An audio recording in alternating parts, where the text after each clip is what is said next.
It's Sunday, it's October 30th, 2022. It is the 21st Sunday after Pentecost. I went to the local Zion Episcopalian, and I noticed immediately there was this whatever outside. I took a photo of it, put it up on my Facebook just for different signs that I've noticed, and I don't really know what it means, but I know it's something different this week than last week between the 20th and the 21st. Um, so there's that. Um, there's also this week a note from Thessalonians 1:1-4.11-12. It was the second lesson, Paul, Silvius, and Timothy. Thessalonians to the God. Now this morning, I was watching before I went to the 21st Sunday after Pentecost Mass. I was watching the CBS Sunday morning. I watched the 7 a.m. I watched the 8 a.m. Then when I came back, this morning with Jane Pauley, it's CBS Sunday mornings E43. Again, the numbers line just so. And then there's something called The Point, where Marcia Kramer is interviewing Lee Zeldin. And he, I suppose, spoke up for the people's concern about the taxes in Long Island. Now, there's a lot of integral pieces here. I mean, if I heard someone mention something about special interest, I don't know how that works. Again, things they don't teach the children when they go to school. So there's the thought of special interest money, and then there's the thought of taxes that the people are paying. And in New York, the taxes of the people are incredibly high. So I don't know what this special interest money is, how it gets appropriated, who decides. All of that I've been kept out of the loop of. I don't know why. Now, during right before the mass, we got there early. My son wanted to go down. We went down to the book nook at the church, and there was he just pulled some books off the shelf. He gave me an Air Force book that had a crown reference, um, and then it had a 143 message. It was an Air Force book, World War II. Books I would have never picked myself, didn't even know it was there. He just picked it off the shelf and handed it to me. And I'm like, oh my divine intervention, hello.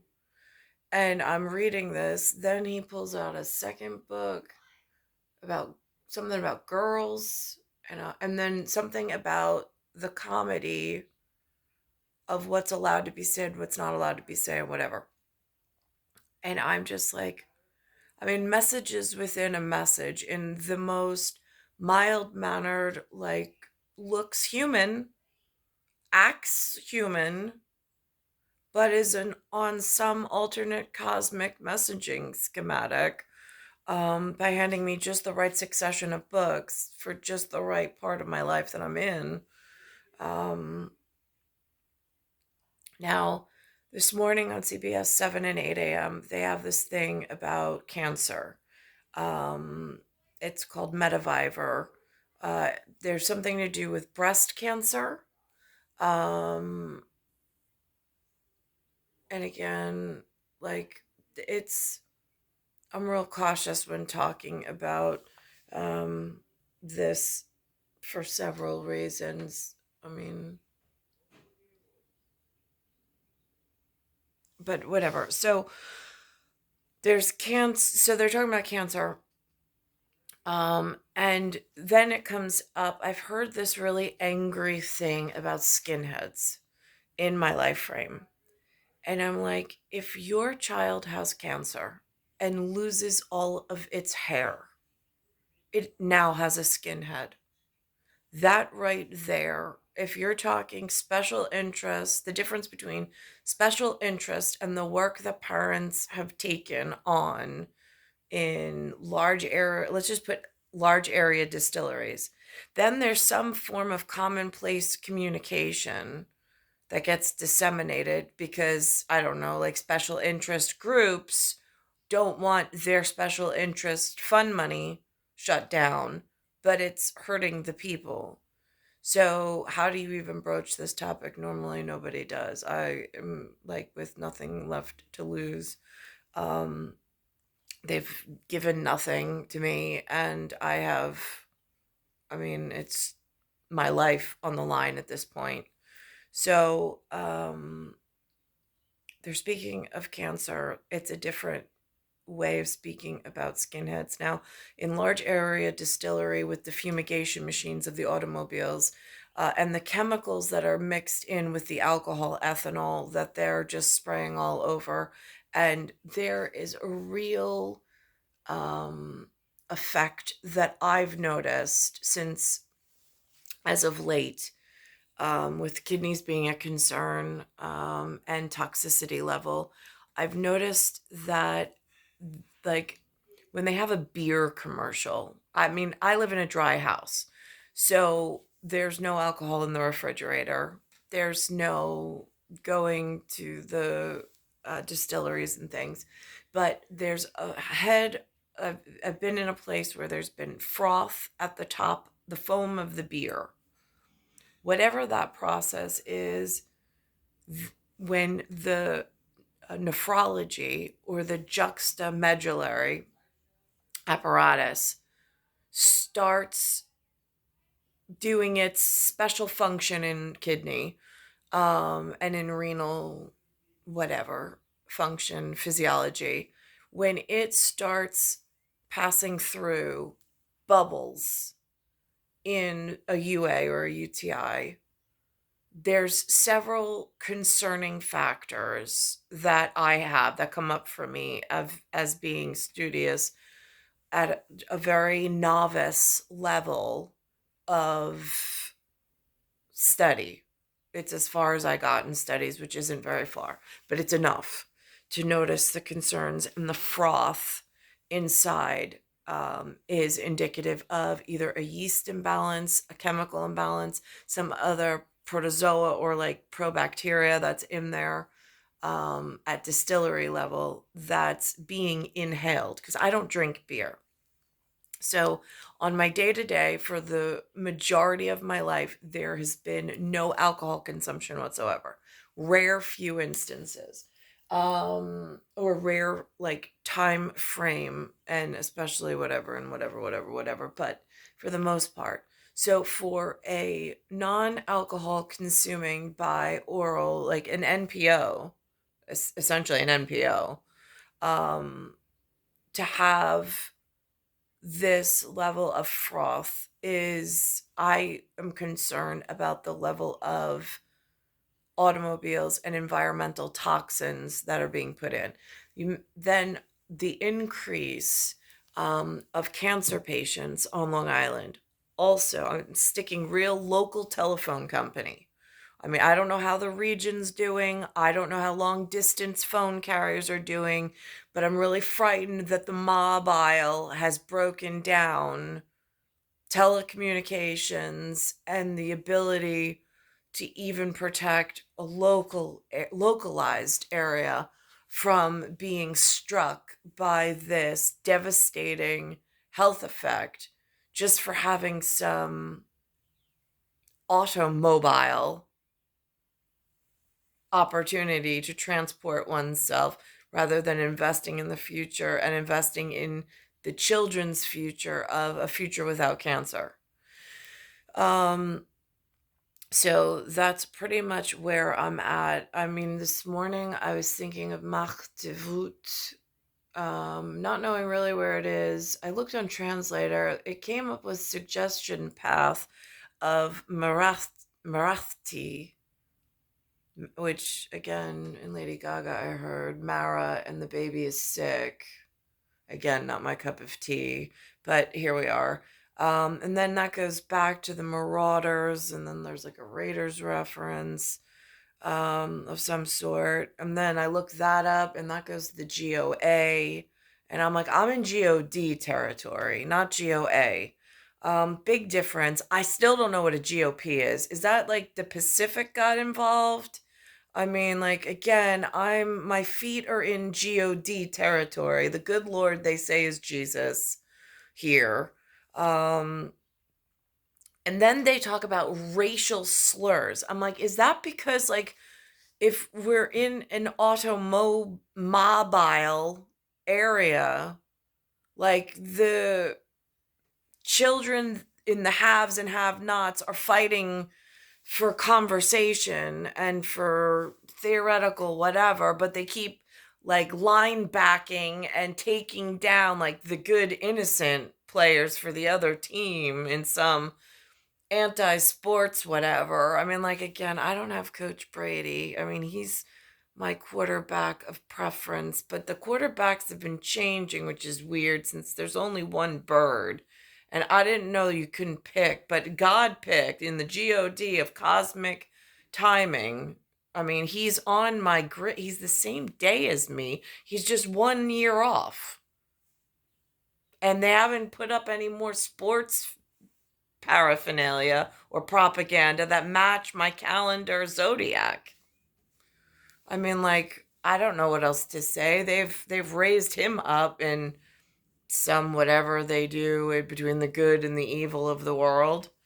Um, so I'm wondering if racial slurs came because of all the inhaled alcohol. Like, even though I'm in a dry house, like Lynn and Lou don't drink.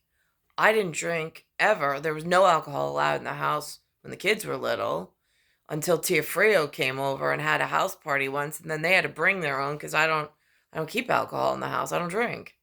And I said that to Jay and Sarah before they ran off to Arizona to get married. So I don't know like why Tia Frio was allowed to stay when he's clearly a drinker. Jay was a drinker. I'm a dry house. I mean, by choice, I want to have family and children and a nice life. So, I don't really know how to preface that, but it doesn't mean, I mean, they were off to the races before I got here. So, if they're talking racial slurs, are you calling me an alcoholic? Because that I don't have a choice. I'm breathing the environment and they've polluted my air so horrifically that at vice and virtue, it is now hard to even keep my own preferred standards of living, which is encroaching on my free will and whatever. But I'm stuck in this mess with a whole bunch of other people that either don't know, don't care, or are participating in some other manner that may or may not be dangerous to my health as well, in like the really confusing way that humans are conducting themselves at the moment. Um, I also heard somebody else say something about kitchen table. And I'm like, no, that's interesting because it's just me, Lynn, Lou, no alcohol at the kitchen table for the majority of my life. Certainly up until it was time for formality of marriage and proposals.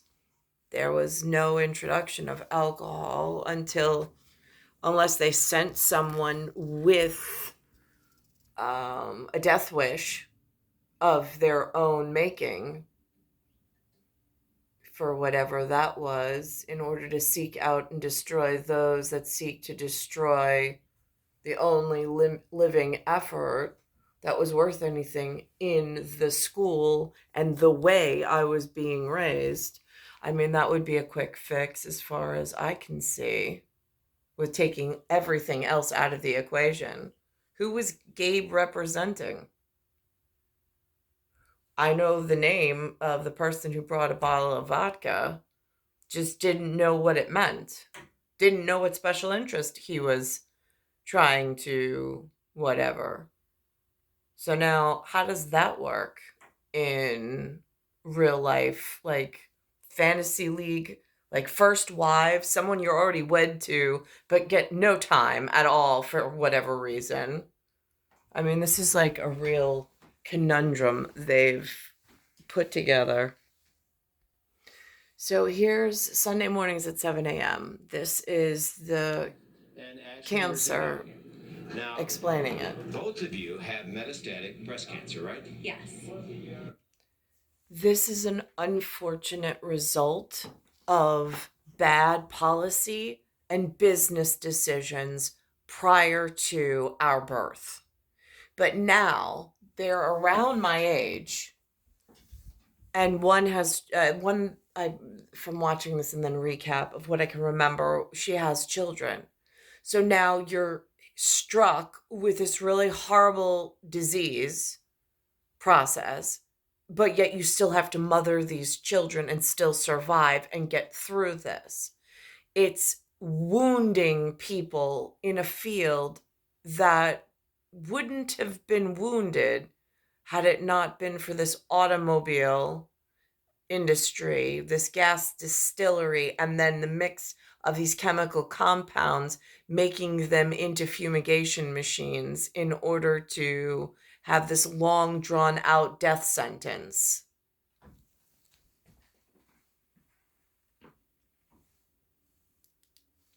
And I'm going to apologize because I've been saying stage 4, but metastatic breast cancer is stage 4 cancer, right? Yes, metastatic is stage 4. What does that mean? That means it has spread, right? Yes, so our cancer originated in the breast, but it also means it has spread beyond the breast, most commonly to liver, bones, brain, spine. We just had a story about Katie Couric saying during the pandemic women were not getting their mammograms, Yeah. but you're saying you got a mammogram too late. Yeah, I actually had asked for a mammogram years ago. I was only 38 when I was diagnosed, but I had asked for it a few years back, and they told me that I was too young. I didn't need it yet. You're in your 30s too, Yeah. and you also have metastatic breast cancer. Do you know where your cancer has spread? My cancer spread to my liver upon diagnosis. Tell me about Mediviver. What is Mediviver? So Mediviver is Like how I did that, I kind of like, hey, yeah.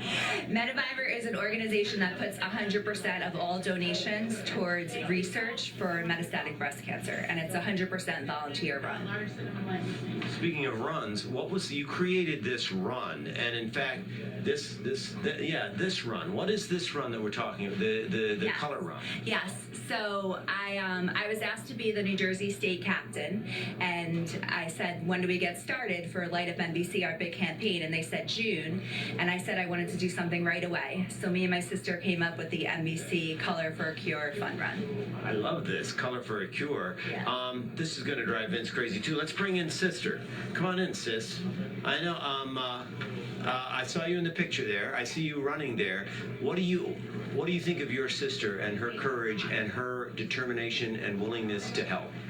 I think it's unbelievable. I think all of them have just taken this and like spun it into a good way. They've done everything they could to try to get a cure and try to find research and raise money. And she just said she thinks she got this just to put it out there and raise money for everybody. And they're just unbelievable, everything they've been doing. Well, and again, and what we're doing today, and you can see here, folks, donations. Oh, and Vince, can you get a shot of the rainbow? What are the colors of your metastatic breast cancer? They're pink, teal, and green. So they have rainbow bagels, they have pink bagels. They're doing raffles, they're giving away prizes. They're going to have a grand prize at the end of the day. I mean, I say God bless you, but I also thank you both for Mediviver. I think we've linked it on our website, ways for people to help. And the high percentage of the dollars, what's the percentage that goes right to research? 100% goes right to research. Oh my gosh, God bless you. Yeah. What a sister, huh? So you guys were great. I mean, this is what this is all about, Andrea. It's very real. It's happening right now here in Wyckoff, Sunrise Bagel. Come by, say hi. We're going to be back, obviously, 8 to 9, meeting new friends and telling more stories. Thank you for sharing yours. Thank you. We'll send it back to you in the studio. Yeah, we really hope they all make a full recovery, and it shows how it affects the family as well, cancer. John, thank you so much. Yep. And we'll be right back. I do want to say, I did notice that she's the new news person. They had Cindy Shu, she's moved on. They now have Andrea Grimes. There's also been recently some headlines that came out with some vocabulary that I've heard the locals use throughout my life. One of them has to do with EMS and PMS and the rag or raggy. He's on today. I have on my whatever. I saw he was going to a softball game with a couple of his friends. I've heard his name throughout my life. It really was more, not from Lyndon Lou, but it was from more our generation in my in my middle school. Like middle school and high school, I heard his last name in reference to trying to make a coined phrase. Like they made this effort with the way I grew up. I had very limited access, but some of your local names made like local headline in it became incorporated in our way of speaking. I didn't know who was attached to it. Now Raggy makes sense, especially since he had Ace on. There's a few numbers. There's the 7, the 10, and the 4. Just so Nikki is kept within the whatever, like La Femme Nikita over here. I mean, my son was wearing Buccaneer boots this morning, but like whatever on that. So he's pretending to be Arthur Morgan for Red Dead Redemption on Halloween this year. So again, now I go from seeing people my own age with a diagnosis, knowing my own health's been affected, but not getting any answers, not knowing how do I go from a healthy range of like 11 to 15 is the healthy range of blood volume. How did I, the metrics that I have access to? This is what the local AMA, because I can't do my own CMA with like an outside. I'm local and regional doctors. They've given me in their AMA opinion a metric of if and only if 11 to 15 is a healthy range. At some point it dipped below 11. I don't have specifics while I was out looking, like seeing a whole bunch of other doctors that weren't really giving me any answers. It's been years. And then all of a sudden it drops from between 7 and 11 down to 6 and 5.9. And then with the blood transfusions and the organ donation, it went up. And now it's been sustainably up. But again, I don't know, is that Department of Homeland Security and night crawlers and creepers into the house and like anesthetizing someone as they sleep kind of a concern? Or is that, I mean, like that's in my reality. It's been since a teenager, but not something I think of on the forefront. Or is it something, because it's not aplastic anemia, which means my bone marrow's not working. That's not the case, not at the moment. By the fact that I'm able to recover and get back into a healthy range. That would be the natural path of logic. Now, here it says at 8 a.m. on CBS 2 Sunday mornings, they have a commercial for this beer, just so I have a visual reference. Alcohol may carry more risks than benefits for people under 40. A recent study in the journal The Lancet says... Now, it's not as pronounced as this, but this happens with this, I don't know, do you call it fermentation? I'm trying to think of local vocabulary that they've used.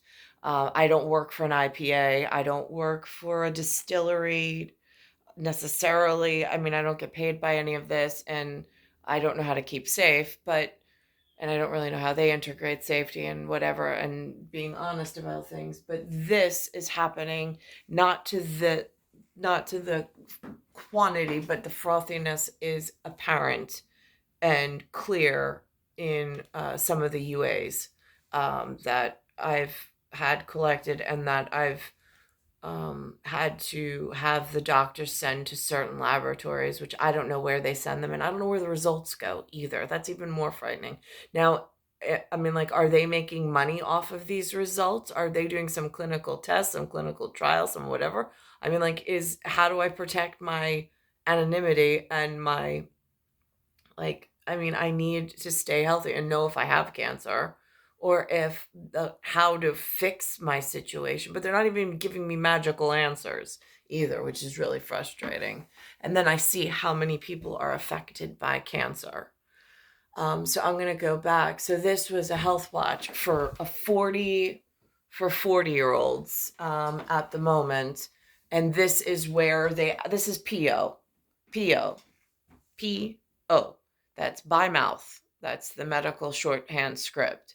I'm NPO at the moment and for a very long time and for the majority of my life. It's just if the automobiles have some form of alcoholic process mixed into their gasoline that they have at the gasoline stations. Now, I look around at what is pumping gas, what owns the gas stations, what's benefiting from the amount of the price of gasoline in the local area on Long Island, Queens, and so on and so forth. And in local regional area, it is really concerning, mixed in with other things that have and investments that have been going on, and this growth of new wealth categories that I feel have, in certain times of my life, like physically blocked me from being able to participate in and amongst humanity. Like, we'll just go back to the correct first marriage. And I see what's benefiting and what's protecting itself here. And it's frightening because it's affecting all different walks of life. I don't know how they arrived. I don't know how they boxed themselves into this industry and how there's a lot of being taken advantage of my person. I've been taken advantage of myself. And then this withdrawal of all hope, for lack of a better term, in ways of getting out of this. Now, there's a local politician who's running for office against Kathy Hochul that I've heard this morning. He's talking about the frustration of the locals that are my age and older. It's an argument I've heard about how New York is almost becoming unaffordable and they're being forced out. They're being forced out by special interest groups, by developers, by I don't know who, but I am trapped here with no education per se or no available opportunity in order to afford whatever, and my health has been affected. So, and then whatever, and it's just like this is just a never ending more efficient. struggle. I'm just pointing out two of the most important ways to help generate revenue to offset their inaccurate estimation of how much will be raised from congestion pricing is making it a safer experience, a better ridership experience, and enforcing fare jumping. But that's not it. There are other items, as I mentioned, with some of these contracts as well. You look at their capital portfolio with all their capital assets, and I just think that they need to change the mindset where they can't. I don't have access to this level of information. That's what his function is. Like, whatever it is, whoever picked him, whoever's raising him up, whoever's grooming him to be in public office in the public face for the rest of us, I don't know. They call it Republican, kind of, sort of. but I don't know how that gets like, I mean, and then does that, I mean, he just had some gang related shooting he talked about with his kids in the house. And I'm like, oh, you too? It's like, I mean, and I'm not even at his level of anything. Can't just not worry about balancing their budget correctly and just hoping, praying, and then actually getting bailout after bailout from the federal government. So we only have about a couple minutes left, but I want to talk to you about your tax cut plan. You have promised to cut the biggest tax cut in the history of the state. I'm wondering if you've thought about what specific taxes you would like to cut. I don't think that we should have an estate tax in New York. I believe that we should cut the income tax rate across the board. We have New Yorkers of all walks of life who are deciding to leave. Some young kids, they're having their first family. You can either have they're putting their family together. Their first kid can be in the basement of mom and dad's house, or they can go buy their own home, maybe down in North. I mean, everybody goes straight to taxes as their main concern, but there's special interest money that's been allotted or whatever. I don't understand. Now, who is deciding how that gets used and appropriated? I mean, how does that whole industry work? I mean, I get that this is like the most concerns, and he's a Republican, no less. I know that that shocks some people who don't really know the system, um, but he's the voice of the concerns, I suppose, of the people who can get out into some function and meet him. I wouldn't have no, I think I met him once. I think I voted for him early in his career. I think he was a Tommy Newman reference back from World Gym in Ronkonkoma. I think that, and Cox Communications, COX, at 106.1 for local radio stations, when that was a reality in one of the real estate offices I worked. North Carolina. Seniors spent their whole lives in New York, but they're on a fixed income. They're struggling to afford to survive here. They're deciding to leave. By the way, there's also wealthy people who you Would can you continue the millionaire's tax? this is exactly why it's a bad idea. You have wealthy people who can afford to pay more. That's not in doubt. You could say, well, we want them to pay their fair share. Okay, so let's just say you keep raising their taxes. You know what's happening? It's happening all the time. They pick up the phone, they call their accountant, they call their attorney, and then they leave the state. They're more mobile than ever. So they go down to Florida, and now they're not paying any income taxes down there. They're not paying any income taxes up here. That's the same word I use, the mob.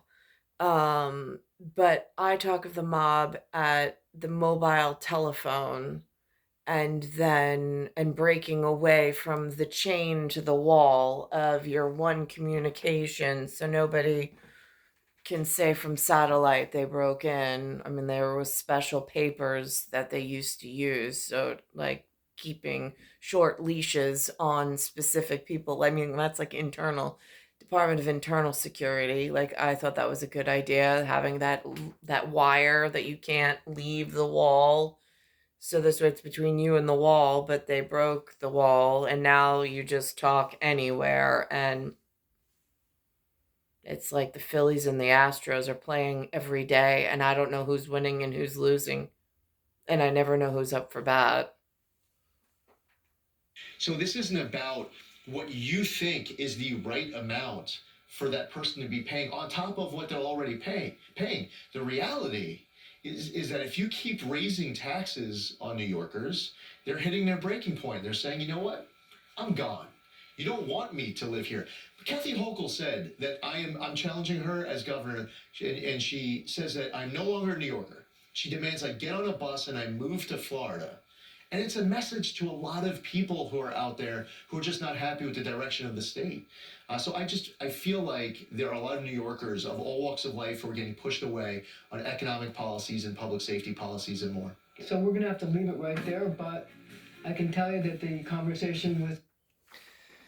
So that's one piece of it. I'm going to pause this for a second. I then want to jump to the episode 43, E43 at CBS Sunday mornings, where they have a woman speaking about journalism and being able to speak freely without this, like, and have this conversation, because there's things that people aren't even talking about because they're afraid of being quieted or they're afraid of and it, like and how that interacts with this idea of democracy because if you don't even have the ability to free speech, if special interests have gotten that big and that oppressive, then how do you even, I mean, it just, again, and this is like at a large university level. Like I never even got to like that, like lectures and things for fun. Like that doesn't exist in New York, not where in the rooms I've been held within.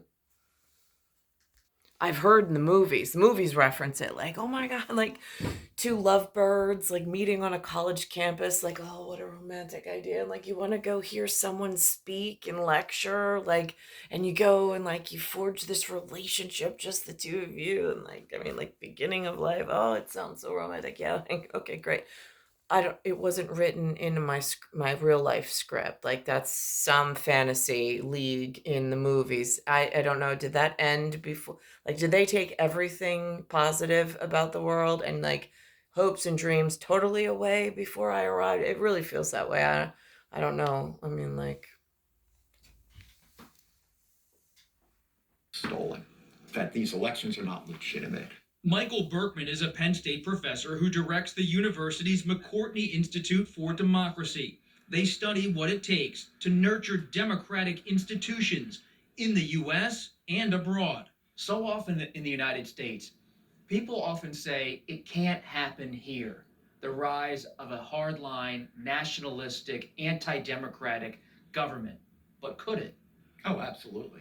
I mean, I think that the thing to remember about democratic erosion is that it's most likely to happen from within. We're all watching what's happening in Ukraine and impressed and proud of the Ukrainians, how they're standing up and fighting for their democracy. But democracy doesn't usually die through coups or invasion. It usually dies from within. An authoritarian-oriented leader is elected, and then they start to change the rules. They start to change who the other people in office are. They start to change the referees. And you start to eat away at norms. oh, you mean like putting Obama in office and Kamala Harris? I again doesn't look like our history of our nation here. It looks like we are under threat of foreign invasion from many facets in my life frame. Start to eat away at guardrails. You start to erode people's acceptance and the legitimacy of institutions that are essential to democratic rule. And you can end up in a very unfortunate place. The framers of the Constitution saw the free press as one of the pillars of representative government. In the words of Thomas Jefferson, wherever the people are well informed, they can be trusted with their own government. But are today's news organizations prepared to meet today's moment? The Republican Party is gripped by people who are election deniers. How should the press contend with that? It's happening inside one particular party. Right. And we need to be very straightforward about saying that and pointing it out. Of course, we're going to hold both parties to the same standards. It's not that we're on one team. We hold both parties to the same standards. But when one party is the one who's doing this very troubling thing, we need to be straightforward about that. And if it causes criticism from the right, that's okay. Margaret Sullivan is the former public editor of the New York Times and was the media critic at the Washington Post. She has a new book, Newsroom Confidential, in which she says the press has been reluctant to forcefully call out attacks on democracy for fear of being labeled partisan. How does the press cover it without sounding alarmist at every step? I don't think we're nearly alarmist enough. I think we need to stop being asleep at the switch and sound the alarm more about what could happen if election denialists are, in power.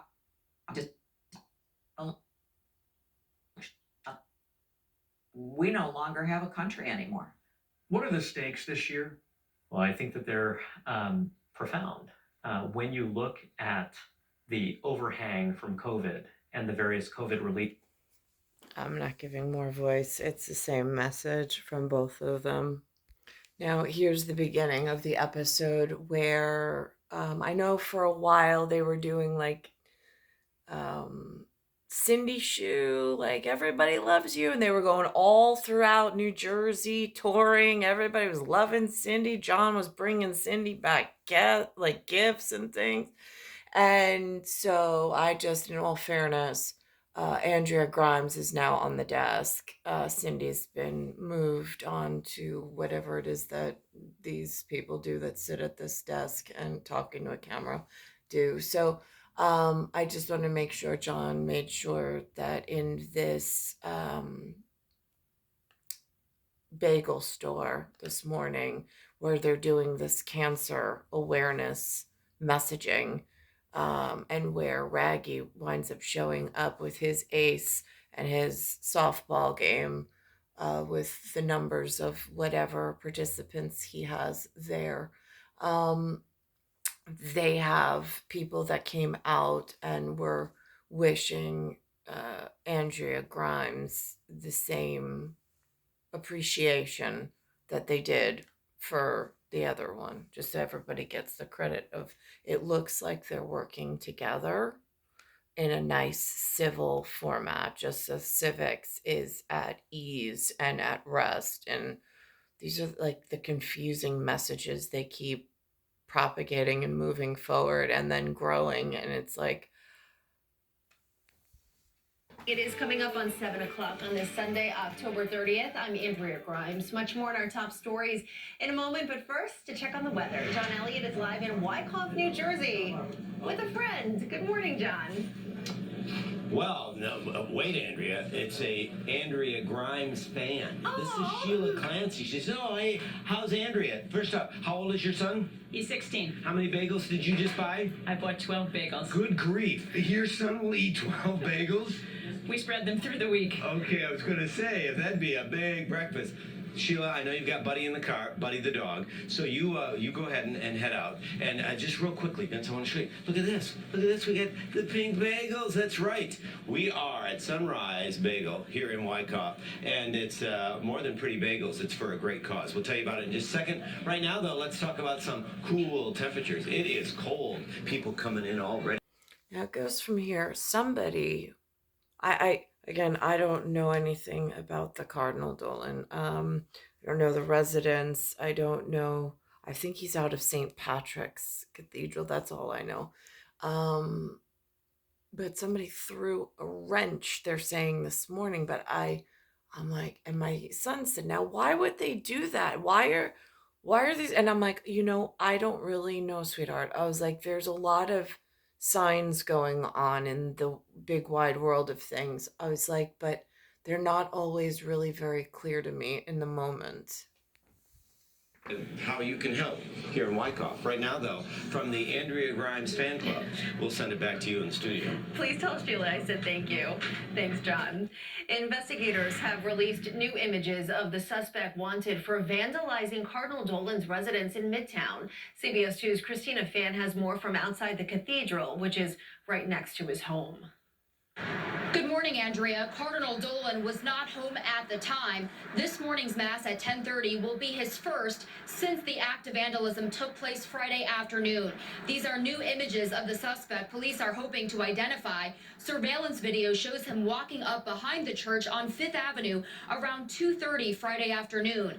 The man pulls a wrench out of his pocket, then throws it at the door, shattering a window panel. This happened at the Cardinals' residence located behind St. Patrick's Cathedral. According to sources, 3 people were inside at the time, but not hurt, and no attempt was made to breach the door that secures the residence. Police say it's not clear if the vandal knew this is where the Cardinal lives. We know that the NYPD's Hate Crime Task Force is now investigating this incident. Reporting from Midtown, Christina Fan, CBS 2 News. New this morning, Suffolk County Police say. Now, this morning, at same CBS Sunday at 7 a.m. on Channel 2, they're saying that there was a Halloween party in Korea. I did not know that they celebrated the same pagan holidays as we do here. This is in South Korea.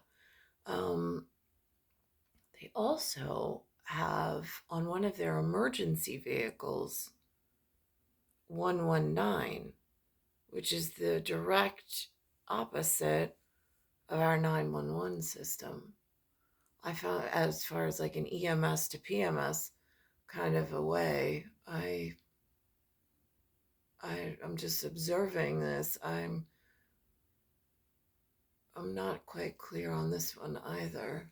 Narrow alley in a nightlife district in Seoul. At least 100 people are hospitalized with dozens in critical condition. Crushed in a narrow alley in a nightlife district in Seoul. It's right there.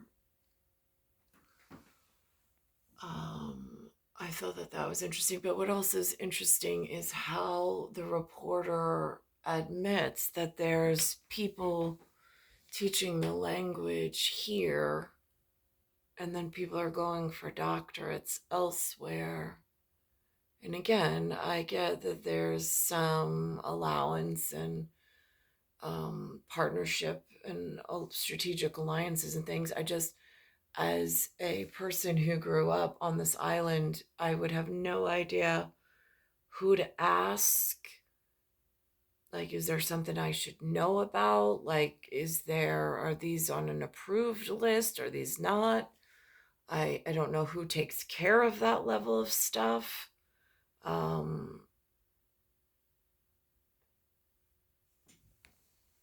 Seoul. At least 100 people are hospitalized with dozens in critical condition. It's not immediately clear what led the crowd to surge into this alley. The tragedy is causing heartache across the world and right here in New York. CBS 2's Tim McNicholas reports from Koreatown near Midtown. From here in Koreatown to Flushing and all over the tri-state area, people with connections to Seoul. And again, his name looks like the word time, but it's Tim. And it's Mick. He's the MC, and his last name is Nicholas. I see how they chose this reporter for this sensitive issue on this broadcast, being that the locals, and then there's some that have an international calling plan, and whichever, and it's a delicate, intricate balance. Seoul are anxiously trying to reach their loved ones and make sure they're okay. I'm very devastated. Un-Oh teaches students how to speak Korean at the Korean Cultural Center of New York. I hope our students are safe. And now dozens of her students are studying abroad there. Not only them, I'm kind of worried that my students have friends who might be involved in the incident and they'll touch them in some way. It's especially unsettling because many of the victims are in the same age range as her students, 20s and 30s. Authorities say the stampede happened in a popular nightlife area. Survivors describe people being pushed over and falling like dominoes. It's not clear what caused the crowd to surge into a narrow alley. Very heavy morning. Robert DeVico grew up in Edison, New Jersey, and moved to Seoul for grad school 5 years ago. I was getting in touch with all my friends, basically, and waiting to hear back from them, and our group chats, of course. I'm also, kind of just checking to make sure everyone's okay.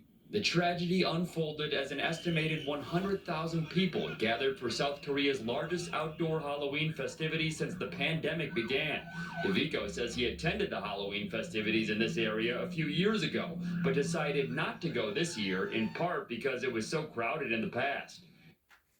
All right, so I don't want to go in deeper into that story. I think that's a respectful amount of coverage for that one purpose. So now this goes back to the local area, but they have John Elliott in the state of New Jersey, even though he's broadcasting to the state of New York this morning, with a couple that actually works in the hospital. Speaking of Breast Cancer Awareness Month, John Elliott is live at a special fundraiser in Wyckoff, New Jersey this morning. That has to do with just that. Hi, John. I gotta tell you, it is getting exciting here at Sunrise Bagel in Wyckoff. First off, I gotta say good morning to Chris and Christina. How long have you guys been married? 27 years. How long have you been working at Inglewood Hospital? Oh goodness, 33 years. You are adorable. They actually came skipping in. They were making out, and then they started to buy some bagels. They support everything. You bought a raffle ticket, right? First one. See, there you go. They're here to support. So, and I know you got to get to work. I do. Thank you, Inglewood Hospital. She won't be late. He's a fantastic driver. You guys take off, Thank and you. we'll dive right into weather, because then we're going to introduce you to a whole bunch of friends, and we're going to talk to you about MetaViber. MetaViber is a great organization that's all about research. And following up on what Katie Couric was saying, you know, the absence of mammograms and catching this timing is so crucial with breast cancer, and we're going to talk about metastatic breast cancer as well. First off, your weather. Yeah, you saw, the jackets. It's chill. Here's the part with Chris Raggy. Where are we? What in the world? Like, I've heard the words, like, are you ragging on me? And so now that's interesting. He's got the jersey says Aces on it at the moment with an S at the end. Just saying. The world. There we are. You know, Andrea, at CBS, we believe you're better together. So I called Chris Raggy this morning, and I said, Chris, I need a little support. You need a lift. How am I doing, Chris? What am I weighing in at, Chris? Holy mackerel. Hey, you can drive me. Oh, hey. Who are you here with? Come here. Come on in, my two guys. Come on in, John Aces. Fasano, Mike Lorenzo. How are you, on the buddy? Wyckoff bases. Mike Lorenzo, how you doing, John? So they're here supporting breast cancer. We're all here for Tara. Yeah. We're here for Tara. Give Tara kisses. So this is Colleen. Come on in, Colleen. Colleen is here to support Tara. Who do we have here? We have Shay and Joe Spafford. And then this guy could take on Raggy. This guy. Look at this guy. This guy. Look at this guy. We're all here to support Tara. So I'm glad we managed to get that. You guys get your bagels. These guys had no idea they were going to be on television this morning, by the way. Any outstanding warrants? I mean, good. Well, the A's. We have to go. We have a softball game in Bergenfield, so we got to run. We want to come say hello. We wanted to make a little donation and just say, hey, continued success. This is for you. Oh, Chris. And now it's for everybody. And now I'm out of time. No, thanks you guys. So first off, I want to take care of. It's going to be great weather for a softball game. It's going to be great weather for a football game. Just make sure that you're ready for it. So here's the deal. We have relatively quiet. 1,600, and my uncle, he saw the link and he's like, you're gonna wake up to 100,000. So he donated $1,500 last night. So I would hit my goal. So. What's the name of the organization again? MetaViber. All the money goes to Research. 100% goes to research to help find a cure. metastatic breast cancer. I think you guys are great. I know I'm probably taking over time. Chris, good luck today. Thank you. And wish us luck. We need it. Hey. And all the best to you. Hey, coming up in our next half hour, we're going to meet the man behind the bagels and talk about another guy who's giving back to the community. Is Raggy behind me right now? Ouch! It's right. At CBS 2, we're better together. So right now we'll send it back. Don't you wish Raggy was cuddling you right now, Andrea? Don't know about that. He has a wife, but that was really funny. It definitely looks like Chris is having a great time at the bagel place. And thank you to Tara and her family for raising awareness and funds for a very important cause. John, we'll check back in with you in a bit. Up next, the evolving career. Now, I don't know owners of sports teams. At least I don't think I've ever run into one. Maybe I did at a retirement party when I was working as a waitress in college. Like, I don't know. Maybe. But again, it's not something that I have on speed dial. But I find it interesting. There's this mention of a basketball team. Like if football, and I have a basket case that we are working on, and there's this guy they're mentioning this morning called, he owns something called the Nets, and he's got some player that's using the tag or the nickname I was given the nickname Hella by across the pond. So I'm a little confused on getting a handle on things in this basket case. But here we are. There's a basketball. And they're using this Hella. And now they're saying that he used some reference to some thing and it's anti-Semitic. I mean, the basketball player, I'm really impressed with his comeback. I'm like, yeah, that's whatever on this one. Christina Fan, CBS 2 News. Christina, thank you. And you can find much more on the life of Reverend Butts on our website, cbsnewyork.com. Now to Superstorm Sandy. Multiple vigils were held this weekend to mark the 10th anniversary of the storm. CBS 2's Hannah Klieger brings us some stories. Here it is. Who says he embraces all religions after sharing a link to an anti-Semitic film on Twitter. The Nets responded by condemning that original tweet. Now, how do you know if a film is anti-Semitic? And what does anti-Semitic mean? And how do you learn these things? Like, if somebody's buying these campaign words at special interest groups that have a reach that is way too far into my life frame, and then they're not even teaching us what they mean, but yet we might get tripped up or hurt somehow by them knowing and us not knowing. How does one take back their own place in the world? Just curious. Nets owner says he's disappointed in Kyrie and says he'll sit down with the Nets guard. Irving claims he's not anti-Semitic, but has not apologized for the tweet or taken it down. Last night he played Indiana at the Barclays Center. The Nets lost. Is this part of that ancient art of speaking through someone? Just so this way there's like a layer of defense naturally built in. I'm just curious because that gets really confusing. They haven't taught about that natural defense system in the local schools either, even growing up away. After the game, he was still unable to provide clarity and became a bit combative. What am I promoting?